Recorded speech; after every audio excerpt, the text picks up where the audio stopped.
জি, বিসমিল্লাহির রহমানির রহিম। আজকে যে বিষয় সেটা নিয়ে আমরা আলোচনা করব। তবে ১ম এই আমি একটু ডিসক্লেমার দিয়ে নেই।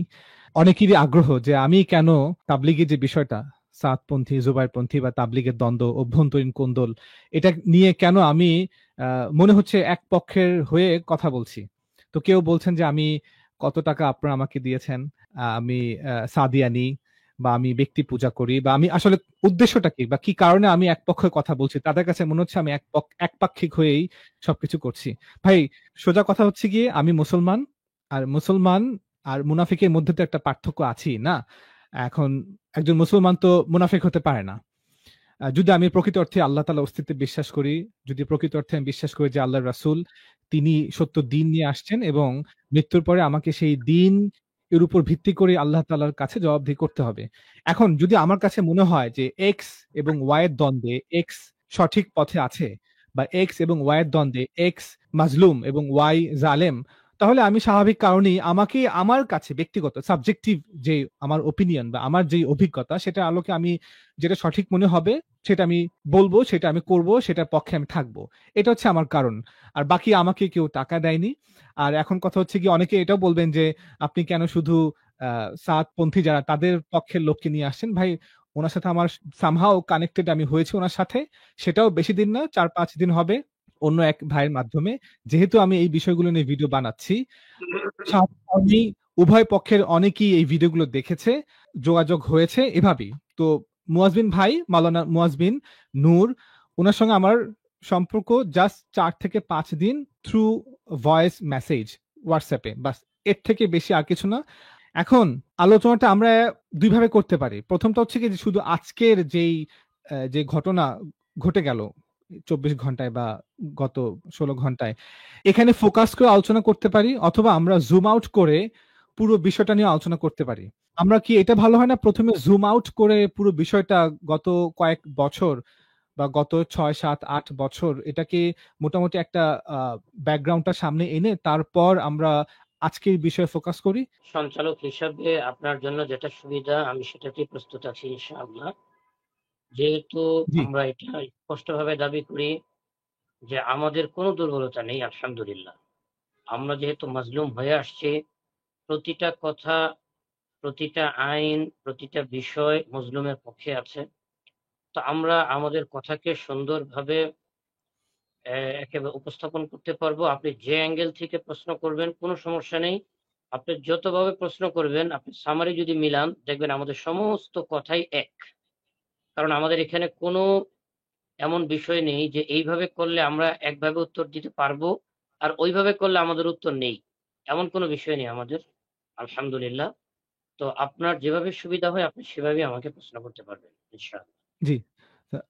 আমি চাচ্ছি জুম আউট করে পুরো বিষয়টাকে আমরা দেখি। ব্যাকড্রপ এর জি। ব্যাকগ্রাউন্ড এটা নিয়ে জানি, একটা বেসিক আন্ডারস্ট্যান্ডিং ডেভেলপড হোক। তারপর আমরা আ আজকের বিষয়ে ফোকাস করব। কারা দায়ী বা কি জন্য ঘটলো। আ আমরা তো আর নবী রাসূল নই। আমাদের কাছে ওহিও আসে না।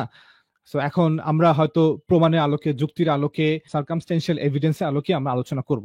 ১ম প্রশ্ন হচ্ছে গিয়ে, এই দ্বন্দ্বের শুরু তো আজকে না বা এটার সঙ্গে তো আওয়ামী লীগ, বিএনপি বা আমাদের যে অভ্যন্তরীণ রাজনীতি এটা সম্পর্ক নেই। আমরা জানি এই ঘটনাটা যে দ্বন্দ্ব এটা শুরু ২০১৫, ১৬, ১৭ থেকে। এটা শুরু কি আরো পেছন থেকে? আমি কিছু জানি কারণ আমি ৩ বছর আগে একটা লাইভ করেছি ২ পর্বে। সেখানে আমি পুরো যে সাদ সাহেব কিভাবে সুরার মধ্যে অন্তর্ভুক্ত হলেন, তারপর কিভাবে ৩ জন ফায়সালাকারী নির্ধারিত হলো। এই পুরো বিষয়টা আপনি যদি একটু সামায় দিয়ে আসেন, তারপর আমি তাদের যেই ব্যাখ্যাটা অর্থাৎ একটা ঘটনাকেই আপনারা একভাবে ব্যাখ্যা করছেন, আপনাদের সাবজেক্টিভ এক্সপ্লেনেশন একরকম, আবার সেম ঘটনাকেই জুবাইরপন্থী যারা আছেন তারা আরেকভাবে ব্যাখ্যা করছেন।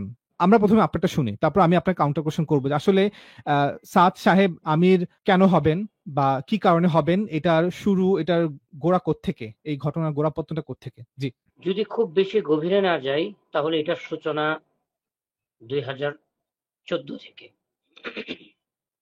আর যদি জি, গভীরে চলে যেতে হয় তাহলে এটার সূচনা এনামুল হাসান সাহেব রহমতুল্লাহি আলাইহির জমানা থেকেই। এনামুল হাসান সাহেব রহমতুল্লাহি আলী পর্যন্ত দাওয়াতুত তাবলীগের একজন জিম্মাদার ছিলেন। তৃতীয় জিম্মাদার বা তৃতীয় আমির যাকে আমরা তাবলীগে হযরতজি বলি, তৃতীয় হযরতজি ছিলেন এনামুল হাসান সাহেব রহমতুল্লাহি আলাইহি। এইখানে একটা কথা প্রাসঙ্গিকভাবে বলছি, নেতৃত্বের যে যোগ্যতা, আমির হওয়ার জন্য সবচেয়ে প্রথম যে জিনিস দরকার সেটা হচ্ছে আমির হওয়ার যোগ্যতা, নেতৃত্বের যোগ্যতা। এটা 63 বছরের পরই হ্রাস হতে থাকে। নবীজি সাল্লাল্লাহু আলাইহি ওয়াসাল্লাম 63 বছর বয়সে ইন্তেকাল করছেন। হযরত আবু বকর সিদ্দিক রাদিয়াল্লাহু আনহু 63 বছর বয়সে ইন্তেকাল করছেন। হযরত ওমর রাদিয়াল্লাহু আনহু উনিও 63 বছরে শহীদ হইছেন। হযরত আলী রাদিয়াল্লাহু আনহু উনিও 63 বছরে শহীদ হইছেন। হযরত ওসমান রাদিয়াল্লাহু আনহু উনাকে যখন শহীদ করা হয় তখন উনার বয়স ছিল 82 বছর। ইতিহাসবিদরা লিখছেন যে খারেজিদের উদ্ভব যখন হলো, হযরত ওসমান রাদিয়াল্লাহু আনহুর শাহাদাতকে কেন্দ্র করে তার কিছুদিন আগ থেকে, মাসখানেক বা তার কম বেশি, ওই সময় অনেকে প্রস্তাব করেছিলেন যে আপনি তাদেরকে দমন করুন। তো হযরত ওসমান রাদিয়াল্লাহু আনহু ওই দমন নীতিতে কখনো যান নাই। তিনি ছাড় দেওয়ার নীতিতে অটল ছিলেন, অবিচল ছিলেন। যার কারণে ক্যান্সারটা ধীরে, ধীরে বড় হতে, হতে এমন পর্যায়ে চলে গেছে যে তাদের হাতেই হযরত ওসমান রাদিয়াল্লাহু আনহুকে শহীদ করা হয়েছে। আমাদের তাবলীগেও যদি আমরা হিসাব করি, তাহলে বর্তমানে ৪র্থ আমিরের হাতে দাওয়াতুত তাবলীগের মেহনত আছে। হযরত ইলিয়াস রহমতুল্লাহি আলাইহি উনি যখন ইন্তেকাল করেন তখন উনার বয়স ছিল ৫৯ বছর। দ্বিতীয় আমির ইউসুফ সাব রহমতুল্লাহি আলাইহি যখন ইন্তেকাল করেন ৪৮ বছর। মানে উনার টগবগে যৌবনের শেষ প্রান্ত। পূর্ণ নেতৃত্বের যোগ্যতা। হযরত জি, ওমর রাদিয়াল্লাহু আনহু দ্বিতীয় খলিফা। তিনি যেমন অর্ধেকটা পৃথিবী ইসলামের শাসনের অধীনে এনেছিলেন, ঠিক এমনই হযরত ইউসুফ সাব রহমতুল্লাহি আলাইহি দ্বিতীয় আমির, উনার জমানাতে দাওয়াতুত তাবলীগের মেহনত সারা পৃথিবীতে মকবুল দরজায় পৌঁছে উনার ইলমি এবং হিকমতি পদক্ষেপের কারণে।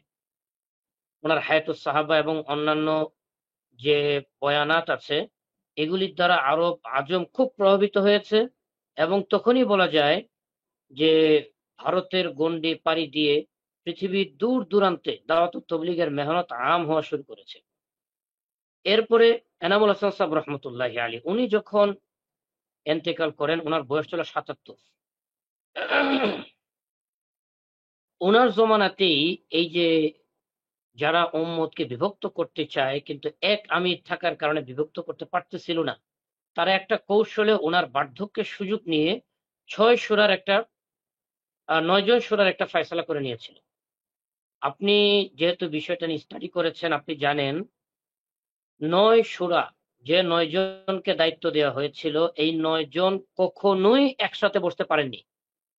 সর্বশেষ ওনারা ৮ জন বসেছিলেন এনামুল হাসান সাহেব রহমতুল্লাহি আলীর ইন্তেকালের পরে। কিন্তু একজন ছিলেন ভাই আফজাল সাহেব না কি যেন নাম, পাকিস্তানি। উনি আসতে পারেননি এবং বসতে পারেননি। এই ৯ জন কখনোই একত্রিত হতে পারেননি। যাই হোক, তারপরে সিদ্ধান্ত হইল আমি আপনাকে একটু থামাবো। প্লিজ। আমরা জি, আমরা ঘটনার এখানে আসলাম যে প্রথম আমির ইলিয়াস সাহেব, তারপর ইউসুফ সাহেব, তারপর এনামুল হাসান সাহেব, এই এনামুল ৩ জন। হাসান সাহেব। এই ৩ জন তো ভারতীয় না? জি, ৩ জন ভারতীয়। আচ্ছা। আর ভারত তো আমাদের শত্রু দেশ, তাই তো? হ্যাঁ, বাংলাদেশের। এখন বর্তমানে বাংলাদেশে যে হাইপটা চলছে সেই দৃষ্টিকোণ থেকে বাংলাদেশের জন্য ভারতের চেয়ে বড় শত্রু আর কেউ নাই। এটাই আমরা মিডিয়াতে অবশ্যই। দেখছি। অবশ্যই জি, আমিও আমার পার্সোনাল ওপিনিয়ন বলি, অবশ্যই ভারতকে, অর্থাৎ ভারত হচ্ছে কি ভারতের যেই ডিপ স্টেট এবং ভারতের যে জি, রাজনৈতিক যে লেন্সে ওরা আমাকে দেখে বা আমরা ওদেরকে জি, দেখি, সেটা হচ্ছে কি ভারত আমাদেরকে সবসময় খাটো করে রাখতে চায়। তো সেই হিসেবে একজন বাংলাদেশের নাগরিক হিসেবে আমি মনে করি অবশ্যই ভারত আমাদের বলা যায় শত্রু দেশ। অর্থাৎ জি, হতেও পারে হয়তো হয়তো আগামী ৩০-৪০ বছর পর যদি ভারতের সরকার এর শুভ বুদ্ধি উদয় হয় তাহলে হয়তোবা আমরা একে অপরের স্বার্থে সম্পর্ক করতে পারি। কিন্তু আমার এটা কেন বললাম? ৩ জন আমির আমি তো বুঝতে ভারতের। জি, এখন জি। এই ৩ জন তাহলে কি বলব যে তাবলিগ জামাতের যে ১ম ৭০ বছর বা ৮০ বছর বাংলাদেশের মুসলমানরা ভারতে দালালি করেছে। এটা আপনি কিভাবে কি বলবেন? বা আপনার ব্যাখ্যা কি বা ওপিনিয়ন কি বা এটা আপনার দৃষ্টিভঙ্গি কি? আচ্ছা। তাবলিগ তো আপনি বললেন যে ৭০ বছর বা এরকম। ভারতের সবচেয়ে নামি দামি যে প্রতিষ্ঠান সেটা হচ্ছে দারুল উলুম দেওবন্দ। এটা তো ভারতের। আমাদের অবশ্যই। বাংলাদেশের ওলামায়ে কেরাম সেই দেওবন্দকে ওনাদের সর্বোচ্চ অথরিটি মনে করেন। দেওবন্দের কথার উপরে, ফতোয়ার উপরে আর কোনো কথা হবে না, এটা ওনাদের ইয়াকিন, এটা ওনাদের বিশ্বাস। আপনারা এবং যে ছাত্র বাংলাদেশ থেকে গিয়ে কোনোভাবে সামাআত হোক অথবা ইলহাক হোক দারুল উলুম দেওবন্দে ভর্তি হওয়ার চান্স পায়, মানে সে যেন জান্নাতের টিকিট পেয়েছে, সে এই পরিমাণ আনন্দিত হয়। এবং তার একটা ঐতিহ্য থাকায় এই আনন্দিত হওয়াটা যৌক্তিক। আমি এই আনন্দ হওয়াটাকে অন্যভাবে দেখি না। স্বাভাবিকভাবে এটা তার যৌক্তিক অধিকার যে সে এত বড় একটা ঐতিহ্যবাহী প্রতিষ্ঠানের সুযোগ পেয়েছে। এখন কি আমি বলবো যে যারা ভারতকে সরি যারা দারুল উলুম দেওবন্দে পড়েন অথবা দারুল উলুম দেওবন্দকে উনাদের সর্বোচ্চ অথরিটি মনে করেন, দারুল উলুম দেওবন্দের ফতোয়া মেনে চলেন, দারুল উলুম দেওবন্দের ইনস্ট্রাকশন গুলি ওনাদের জীবনে প্রয়োগ করার চেষ্টা করেন, দারুল উলুমের নেসাবকে ওনারা বলেন যে আমাদের কওমি মাদ্রাসার নেসাবই হচ্ছে সে দারুল উলুমের নেসাব, তাহলে ওনারা কি প্রত্যেকেই তাহলে ভারতীয়, মানে ভারত কর্তৃক শাসিত, বা ওনাদের মন মেজাজকে ভারত কিনে নিয়েছে? তারা কি তাহলে ভারতপন্থী? এটা আমার প্রশ্ন। আচ্ছা, এই আমি একটু প্রশ্নের হেল্প উত্তরের করি। ভিতরে আপনার প্রশ্নের উত্তর নিহিত আছে। আচ্ছা, এখন আমি হয়তো অনেকে মনে হবে আমি হয়তো আবারও একপাক্ষিক হয়ে এই কথা বলছি। না ভাই, আমি আবার বললাম আমি না, মুসলমান। না, আমি আমি আল্লাহ আমি তাআলা। আপনাকে একটু সহজ করে দিয়ে বলি আলামিন ভাই, সেটা হচ্ছে যে কোনো প্রশ্ন যে কোনো অ্যাঙ্গেলে আপনি আপনার মতো করে করতে পারবেন। আমি আগেই হ্যাঁ, বলেছি হ্যাঁ। না, আমি কি বললাম হয়েছে। শ্রোতা যারা মানে যারা জুবারপন্থী আছেন তারা হয়তো বলবেন যে আমি তলে, তলে সাতপন্থী। এজন্যই হয়তো না, দরকার নেই, যে আপনি পয়েন্ট গুলো। একদম আপনার মতো করে আপনি যেভাবে কমফোর্ট ফিল করছেন আপনি সেভাবেই আমাকে প্রশ্ন করবেন, কোনো সমস্যা নেই আচ্ছা। ইনশাআল্লাহ। ওকে, তো এখন ধরেন বর্তমান প্রেক্ষাপটে আমরা আসবো কিন্তু যে কি ওনার নাম ওয়াসিফুল ইসলাম সাহেব না? উনার বোন জি। জামাই হচ্ছে গিয়ে ডেইলি স্টারের সম্পাদক। সামহাও উনারা একটা আওয়ামী লীগের সঙ্গে কানেকশন দেখিয়েছেন। অতএব কারণে সাতপন্থীরা হচ্ছেন আওয়ামী লীগের দালাল এবং বৃহত্তর প্রেক্ষাপটে তারা ভারতের দালাল। যদি এই প্রেমিসটা আমরা মেনে নেই, রাজনৈতিকভাবে বাংলাদেশ একটা নতুন পরিবর্তনের মধ্য দিয়ে যাচ্ছে যেটাকে আমরা সবাই ওয়েলকাম করছি। সো এখন সামহাও বলা হচ্ছে যে সাতপন্থী হচ্ছে গিয়ে ভারতের দালাল। কেন? কারণ তারা হচ্ছে গিয়ে ভারতের যে লোক, দিল্লি যেটা একদম ভারতের পেন্টাগন, সেখানকার একজন অধিবাসী যিনি সাতপন্থীদের আমির। অতএব কারণে তারা হচ্ছে ভারতের দালাল। যদি এই প্রেমিস এইভাবে সাজানো হয় এবং এটার কনক্লুশন হয় যে অতএব কারণে সাতপন্থী হচ্ছে ভারতের দালাল, তাহলে আমি বলবো তাবলিগের যে প্রথম ৭০ বছরের ইতিহাস, সেখানে তো বাংলাদেশের যারা তাবলিগের সাধারণ সাথী থেকে শুরু করে মুরব্বী সবাই তাহলে ভারতের দালাল ছিল। অর্থাৎ এই যে দালাল হওয়া যে ট্রেডিশন, এটা ১০০ বছরের ট্রেডিশন। অর্থাৎ জুবাইরপন্থীরাও একসময় ভারতের দালাল ছিল। একদম যৌক্তিক প্রশ্ন, জি। আচ্ছা, আরেকটা পয়েন্ট হচ্ছে গিয়ে মানে আমি যেটা আমার মনে হবে আপনি রাইট সেটা আমি আপনার হয়ে কথা বলবো, তারপর আমি কাউন্টার দিব। আর হচ্ছে গিয়ে যারা জুবাইরপন্থী আছেন, কোন জুবাইরপন্থী অবশ্যই যদি থাকেন তাকে আমরা ওয়েলকাম করব। আচ্ছা, আরেকটা হচ্ছে গিয়ে দেখেন আমরা ছোটবেলাতেই আমরা জানি বাংলাদেশে অ্যাটলিস্ট আমার ধারণা 60 থেকে 65% কওমি ঘরানা এবং কওমি যে মাসলাক, কওমি মাদ্রাসার মাধ্যমে বাংলাদেশে এটা একটা প্রভাব আছে। বাংলাদেশের 65% মানুষ অ্যাটলিস্ট কওমি মাসলাকি ফলো করে, জেনে বুঝে প্রত্যক্ষ বা পরোক্ষ যেভাবে হোক। তো অতএব কারণে যেহেতু আমার বেড়ে ওঠা ঢাকাতেই এবং আমার চারপাশে সবখানেই কওমি মাদ্রাসা, কওমি মসজিদ, ইমাম সাহেব কওমি, মুয়াজ্জিন সাহেব কওমি এবং খাদেম সাহেবও কওমি। হয়তো বিক্ষিপ্ত কয়েকটা জায়গাতে বেরেলভি ঘরানার লোকজন আছেন। আমার উঠা বসা, আমার শিক্ষক সব ক্ষেত্রেই কওমি ঘরানা আলেমদের সাথে আমার উঠা বসা। বাংলাদেশের কওমি মাদ্রাসার লক্ষ লক্ষ ছাত্র, কওমি মাদ্রাসার হাজার হাজার বা লক্ষাধিক উস্তাদ, শিক্ষক, ওনারা সবাই তো দেওবন্দকে ফলো করে অন্ধভাবে, তাই তো? আমার তো ওনাদের কথার ঢং দেখে মনে হয় blindly follower of Deoband Maslak. তাহলে কি এটা ভারত দালালি না? মানে আপনারা যারা কওমি মাদ্রাসা অনুসরণ করে, মাসলাক ফলো করে, কওমি হুজুরদের সিলেবাস অধ্যয়ন করে এবং এটার গোড়া হচ্ছে গিয়ে দেওবন্দ, তাহলে কি আমি বলতে পারি না যে সবাই ভারতের দালাল যারা কওমি আছেন? একদম যৌক্তিক। যদি সেই যুক্তিতেই আপনি কাঁটা দিয়ে যদি কাঁটা তুলতে চান, এই যুক্তি দিয়ে যদি যুক্তি খণ্ডন করতে চান, তাহলে একদম যৌক্তিক আপনার এই প্রশ্ন। আচ্ছা, থার্ড আরেকটা পয়েন্ট যেটা আমার মাথায় আসছে আপনার কথা শুনে, সেটা হচ্ছে গিয়ে এই যে জুবাইরপন্থী আমাদের তাবলিগে যে দ্বন্দ্ব বিভক্তির পর ওনারা ইজতেমা করছেন, আপনারা করছেন, ওনাদের এখানে যিনি মূল বয়ান করেন, যিনি আমারও একজন খুব পছন্দের একজন বক্তা, আলেম, আহমদ লাট সাহেব, ওনার যে জজবা, যে উচ্চ কণ্ঠে ওনার বয়ান, সেটা আমাকেও অনেক উজ্জীবিত করে। তাহলে এখন যারা জোবাইরপন্থী যে ইজতেমা হয় বা জোর হয়, সেখানে কি ভারত থেকে মুরব্বীরা আসেন না? আপনার জানা মতে কি? এইবারও এসেছিলেন, এইবারও আচ্ছা এসেছিলেন। আচ্ছা, তারপর ওনাদের দেখেন যে বয়ানগুলো হয়, বাদ বাকি আমরা জানি যে যিনি একদম প্রথম সারির যারা মূল মুরব্বী, তারাই সাধারণত বাদ বাকি বয়ানটা করেন। যেমন আমরা দেখতাম যে জুমার দিন আহমদ লাট সাহেব বা শনিবার দিন মাওলানা সাদ সাহেব বাদ বাকি বয়ান করতেন। আমি 2014 থেকে, সরি 2009 থেকে ইজতেমায় রেগুলার শরিক হই। আমার একটা তাবলিগের ব্যাকগ্রাউন্ড আছে, এটা আমি পরে বলবো।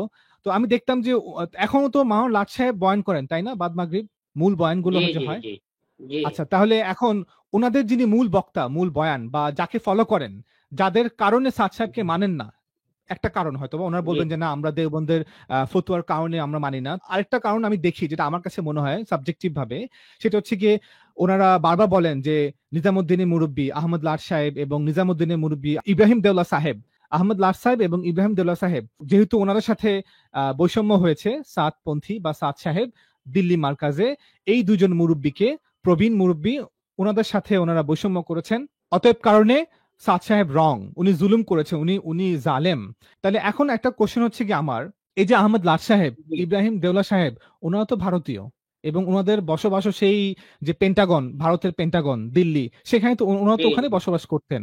তাহলে ওনারা তো এক এক হিসেবে এখনো ওনারা ভারতের মুরব্বীদের আনেন, ওনাদেরকে দিয়ে যে সবচেয়ে গুরুত্বপূর্ণ বয়ান করান।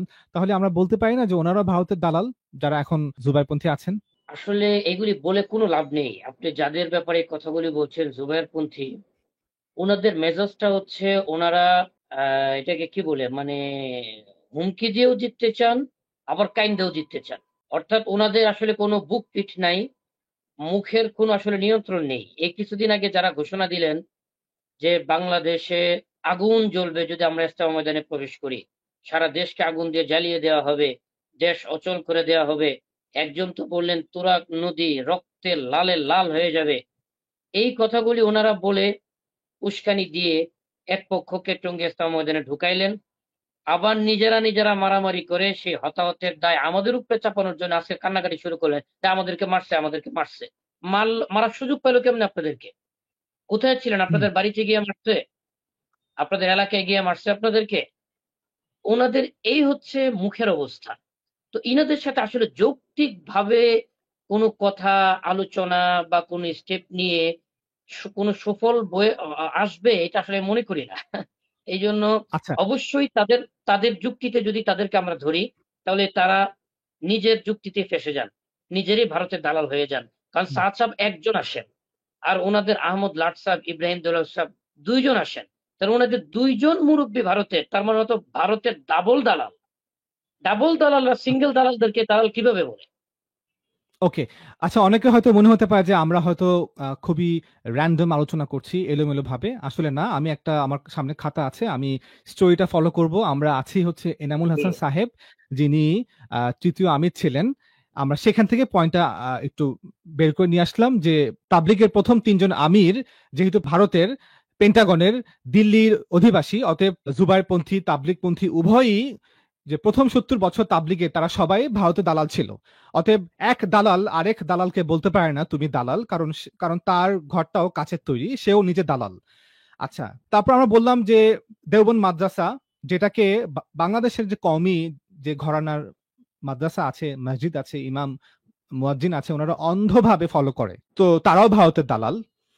তারপরে হচ্ছে কি, যারা ইস্তেমার মুরব্বী বয়ান করেন এখনো, সো দেখা যাচ্ছে বিভিন্ন লেয়ারে, কয়েকটা লেয়ারে, জি, কওমি একটা লেয়ার, তারপর হচ্ছে কি তাবলিগে ৭০ বছরের একটা লেয়ার, তারপর হচ্ছে কি এখনো ইজতেমাতে যে মুরব্বীরা আসেন, মূল বয়ান করেন, যাদের কথায় ওঠেন বসেন বাংলাদেশ সুবারপন্থীরা, আহমদ লাট সাহেবের কথায় এবং ইব্রাহিম দেওলা সাহেবের কথায়। আমি যে বললাম উঠেন বসেন, এটা নট নেগেটিভ কনোটেশন, এটা হচ্ছে একটা পজিটিভ জি, ধরতে পারেন, এটা একটা জি, পজিটিভ জি, কনোটেশন, অর্থাৎ তাদের কথা অনুসরণ করে, মানে মুরব্বী সিনিয়র, কারণ স্বাভাবিক আমরা যারা ছোট তারা বড়দেরকে মানবো, ওই অর্থে বলেছি।